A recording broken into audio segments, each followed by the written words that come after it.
င်္ဂလာပါ Unipath မြန်မာကနေကြိုဆိုပါတယ်ဒီနေ့ကျွန်တော် sharing လုပ်ပေးချင်တာကတော့ရှေ့ရက်ကကျွန်တော်တို့ page ကနေတင်ထားတဲ့ butterfly method ဆိုတဲ့အကြောင်းကိုကျွန်တော်ဗမာလိုပြန်ပြီးတော့ရှင်းလင်းပြသပေးမယ်ဖြစ်ပါတယ်အင်္ဂလိပ်လို version ကလွယ်တယ်ပေမဲ့တချို့ audience တွေအတွက်တချို့သိလာတဲ့လူတွေအတွက်ဗမာလိုရှင်းပြမှသာမြင်နားလည်မဲ့သူတွေအတွက်ကျွန်တော်ဒီ video ဖန်တီးခြင်းဖြစ်ပါတယ်အဲ့တော့ကျွန်တော်ဒီ video လေးကိုမရှင်းပြခင်ကျွန်တော်တို့ရဲ့ဒီရှေ့တစ်ပတ်ကတင်ထားတဲ့ကျွန်တော်တို့တင်ထားတဲ့ video လေးကိုအစမ်းပြန်ပြပါမယ် Multiply method. First wing. Multiply 2 times 4. That's 8. Second wing. 1 times 3. That's 3. Add the antennae. 8 plus 3 is 11. Multiply the bottoms. 3 times 4 is 12. So, 2/3 plus 1/4 equals 11/12. Butterfly method is done. Now is your turn. ဟုတ်ပါပြီဒီနေရာမှာကျွန်တော်တို့ဒီ example တော့ခိုင်းထားတဲ့3/4 plus 2/5 ကိုကျွန်တော်ဒီနေ့ရှင်းပြမှာဖြစ်ပါတယ်အဲ့ဒီအတွက်ကျွန်တော် whiteboard လေးကိုယူလိုက်ပါနဲ့အဲ့တော့ကျွန်တော်တို့ဒီနေ့ခုသက်မှာတော့3/4 plus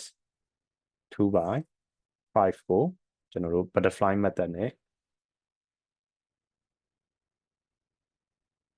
တွက်ပြမှာဖြစ်ပါတယ်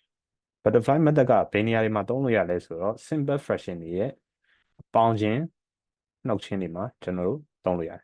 ဟုတ်ပြီပထမဆုံး butterfly method မှာသူ့မှာတောင်ပံလေးရှိရလို့မှတ်လိုက်ပါတောင်ပံလေးတစ်ခုရှိတယ်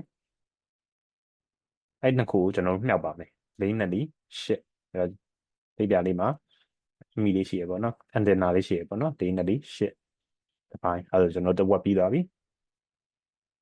3 ကလီ15ခုနတိုင်းပဲဒီဟာလေးကိုယူလိုက်မယ်ပြီးတော့အမီလေးတက်လိုက်3 ကလီ15ပြီးတော့လက်ပြလေးမှာအောက်မှာလက်ပြလေးနဲ့တူအောင်ဟင်လေးရှိမယ်ပေါ့နော်ထားပါတော့4 5လီ20ကျွန်တော်တို့4နဲ့5နဲ့ကိုမြှောက်လိုက်အဲ့တော့ဒီဟာတွေရဲ့အဖြေက3/4 plus 2/5ရဲ့အဖြေကဘယ်လိုဖြစ်သွားမလဲဆိုတော့15 plus 8 by 4 5လီက20အဲ့တော့အဖြေနောက်ဆုံးအဖြေက23/20ဆိုပြီးတော့ဒါနောက်ဆုံးအဖြေလေးရသွားနိုင်မယ်ဟုတ်ပြီနောက်တစ်ခုကျွန်တော်တို့ခုနပြောလိုမျိုးဒီ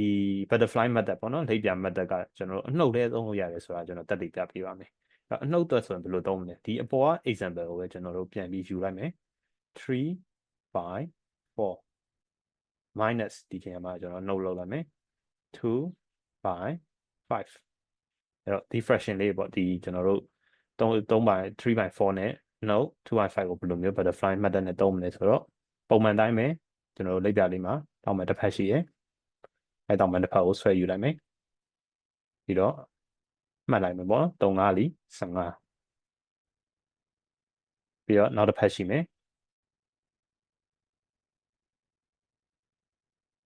4 နဲ့လီ8ပြီးတော့အမီလေးတစ်ခုရှိမယ်4 5လီ20ဘယ်လိုဖြစ်သွားမလဲဆိုတော့20ဒီဘက်15လာမယ်15ပြီးတော့ကျွန်တော်တို့ရဲ့အနှုတ်လေးရှိမယ်နှုတ်8ရှိမယ်8အဲ့တော့နောက်ဆုံးဖြေက7/20ဆိုပြီးတော့ butterfly method နဲ့ subtraction လုပ်ပြလိုက်တယ်ဟုတ်ပြီအဲ့တော့ကျွန်တော်တို့ဒီ butterfly method ကိုဆက်ကြည့်အောင်ဒီနည်းနည်းလေးပို့ပြီးတော့ deep dive ပေါ့နော် butterfly method ကဘယ်အချိန်တွေမှာသုံးလို့ရလဲဘယ်အချိန်တွေမှာသုံးလို့မရလဲအဲ့တော့ butterfly method မှာ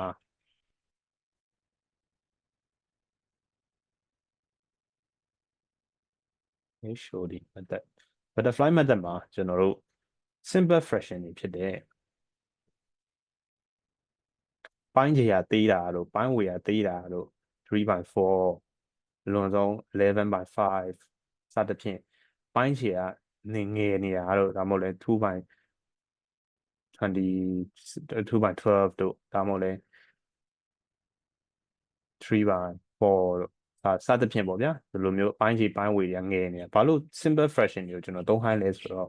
example for example ပြောရမယ်ဆိုရင်ကဏ္ဍကြီးတစ်ခုစဉ်းစားကြည့်မယ်နော်13/43 about 12 by 28ဒီလိုမျိုးအခြေအနေမျိုးဆိုရင်ကျွန်တော်တို့က butterfly method သုံးလိုက်မယ်ဆိုရင်ဒီကောင်ကြီးတွေမျှရတာကကျွန်တော်တို့အတွက်အရန်ပင်ပန်းတယ်73အမြောက်28ကိုကျွန်တော်တို့တစ်ခါတွက်ရမယ်ပြီးတော့43 12 43နဲ့12နဲ့မြောက်တာကိုကျွန်တော်တို့တစ်ခါတွက်ရမယ်တွက်ပြီးတော့မှဒီနှစ်ခုမြောက်တာ43အမြောက်28ဆိုတဲ့ဒီလိုမျိုး big fraction တွေပေါ့နော်အပိုင်းကြီးအပိုင်းကိန်းအကြီးတွေကိုတွက်တဲ့အချိန်မှာဆိုရင် butterfly method ကကျွန်တော်တို့တိတ်ပြီးတော့အသုံးမဝင်တော့နောက်တစ်ခု case တွေမှာကြာရင်ဘယ်လိုမျိုးရှိသေးတယ်ဆိုတော့ကျွန်တော်တို့ကဒီလိုမျိုး case တွေမှာဆိုရင် butterfly method ကိုမသုံးဘဲနဲ့ LCD ဆိုတဲ့ least common denominator ဒီ method ကိုကျွန်တော်တို့သုံးတာကဒါလျင်ပို့ပြီးတော့မြန်ဆန်တဲ့အချိန်တက်တာတဲ့သုံးတွက်နေဖြစ်နေပြီပြီးတော့ butterfly method ကဘယ်ရှိနေမှာနောက်ထပ် shortcoming ရှိလဲဆိုတော့ shortcoming ဆိုတာအားနည်းချက်ပေါ့နော် shortcoming ဘယ်ချိန်နေမှာ shortcoming ရှိလဲဆိုတော့ဥပမာ3/4 plus 2/5 plus 3/6ဒီလိုမျိုးချိန်နေမှာဆိုရင်ကျွန်တော်တို့က butterfly method ကိုဒါသုံးမယ်ဆိုရင်သူကဒီကောင်ကိုတစ်ခေါက်ရှာရမယ် butterfly method နဲ့တစ်ခေါက်ရှာမယ်ရလာတဲ့ပိုင်းကိန်းအဖြေတစ်ခု x/y ထားလိုက်ပါတော့အဲ့ဒါကိုပေါင်းပြီးတော့နောက်တစ်ခေါက်နဲ့ဒီလိုမျိုးထပ်ပြီးတော့ရှာရမယ်အဲ့တော့ဒီလိုမျိုး2ဆင့်3ဆင့်ပေါ့နော်တကယ်အခုမှ example ပြထားတာ3ခုလဲတာရှိလို့တကယ်လို့4ခုလို့5ခုလို့ဖြစ်သွားမယ်ဆိုရင်ကျွန်တော်တို့ရဲ့ဒီ butterfly method ကအချိန် time consuming အရင်ဖြစ်တာပေါ့နော် time consuming အဲ့တော့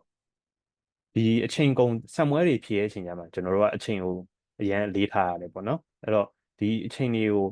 trader တဲ့နီးကဘယ်လိုမျိုးနီးရှိလဲဆိုတော့ခုနအပေါ်ကပြောရလို့ LCD method နဲ့ကျွန်တော်တို့ကအချိန်ကုန်တက်တာစွာနဲ့ကျွန်တော်တို့အပိုင်းစီမတူတဲ့